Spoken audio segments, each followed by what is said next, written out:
Assalamualaikum warahmatullahi wabarakatuh. Pada kesempatan kali ini saya akan mempresentasikan model pengembangan Bloom pada mata kuliah metodologi penelitian yang diampu oleh Ibu dosen Lina Arifah Fitria MPD yang akan disampaikan oleh saya sendiri, Ivana, dengan NIM 2297204002.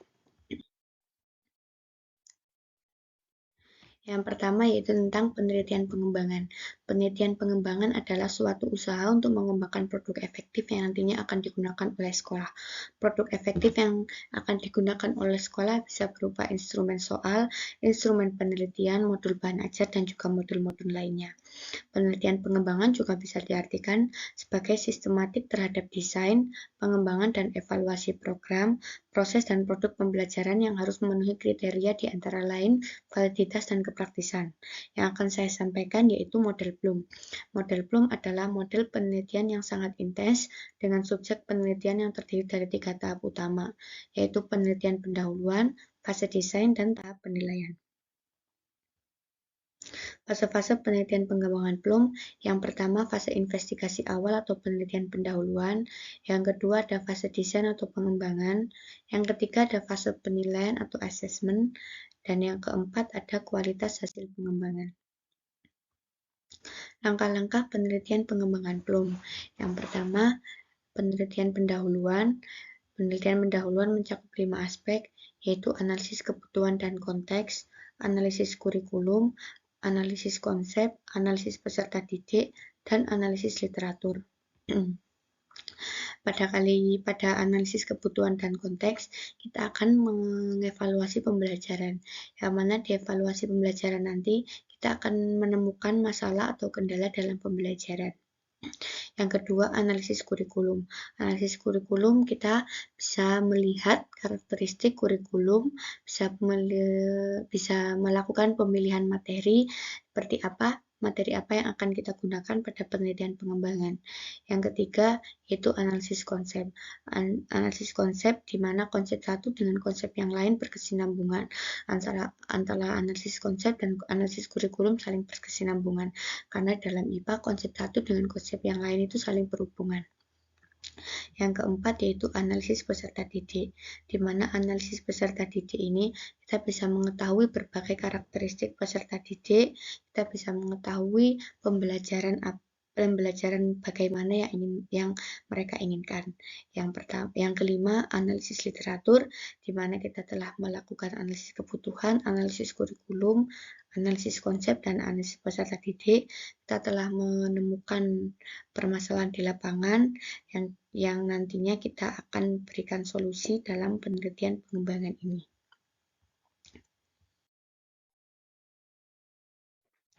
Yang kedua, fase pengembangan atau pembuatan prototipe. Pada yang pertama yang akan dilakukan yaitu hasil penelitian dijadikan sebagai pedoman. Jadi pada investigasi awal tadi, hasilnya sudah dijadikan pedoman, hasilnya akan dijadikan pedoman pada fase kedua yaitu fase pengembangan atau pembuatan prototipe. Yang kedua, penyusunan instrumen-instrumen penelitian. Instrumen penelitian diantaranya ada instrumen validitas, instrumen kepraktisan, instrumen keefektifan, dan instrumen pendukung. Instrumen-instrumen ini yang akan disebut dengan prototip 1. Langkah yang ketiga yang diambil dalam fase pengembangan yaitu mengevaluasi prototip 1.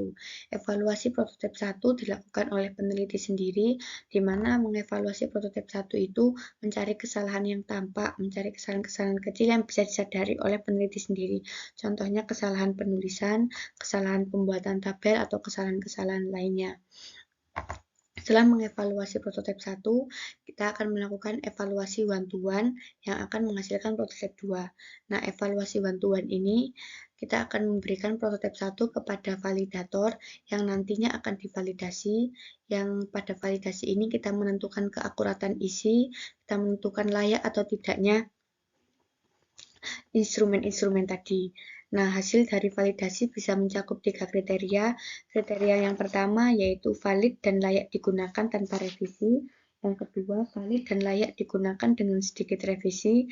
Yang ketiga, tidak valid dan tidak layak digunakan. Ketika sudah divalidasi, maka disebut prototipe 3. Nanti prototipe 3 ini akan diujikan pada small group, pada beberapa kelompok kecil, yang dimana peserta didik disuruh untuk diminta untuk membentuk kelompok-kelompok kecil yang nantinya prototipe 3 ini akan diujikan pada mereka.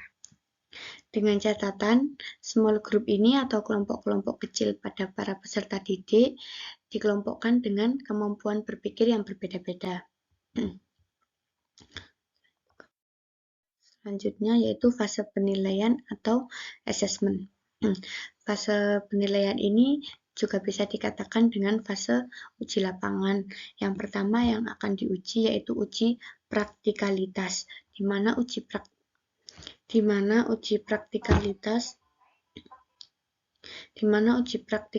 itu antara guru dan murid tidak ada kesulitan atau kesusahan dalam memahami instrumen-instrumen tersebut. Yang kedua yaitu uji keefektivitas. Uji keefektivitas itu kita melihat seefektif apa instrumen-instrumen tersebut untuk meningkatkan hasil peserta didik. Yang ketiga yaitu uji coba produk yang nantinya akan menghasilkan studi efek dan studi desain. Studi efek adalah studi yang mengamati dampak yang disebabkan variabel independen terhadap variabel dependen. Sedangkan studi desain adalah studi yang memfokuskan pada desain penelitian itu sendiri, seperti bagaimana mengukurnya, bagaimana mengumpulkan data, dan bagaimana menganalisis data. Nah, yang keempat yaitu kualitas hasil pengembangan PLUM. Hasil pengembangan PLUM bisa berupa prototipe model atau perangkat pembelajaran. Untuk menentukan kualitas hasil pengembangan model pembelajaran, kita membutuhkan 3 kriteria, yaitu yang pertama kriteria validitas, yang kedua kriteria kepraktisan, yang ketiga kriteria keefektivitasan. Kelebihan model PLUM dipandang lebih luas dan fleksibel karena pada setiap langkahnya memuat kegiatan pengembangan yang disesuaikan dengan karakteristik penelitiannya. Kekurangan model PLUM yaitu model PLUM membutuhkan waktu yang lama karena prosedurnya panjang. Nah, model PLUM ini juga biasanya digunakan oleh mahasiswa S1 untuk melakukan model penelitian pengembangan. Sekian dari saya. Mungkin ada salah kata, saya mohon maaf. Wassalamualaikum warahmatullahi wabarakatuh.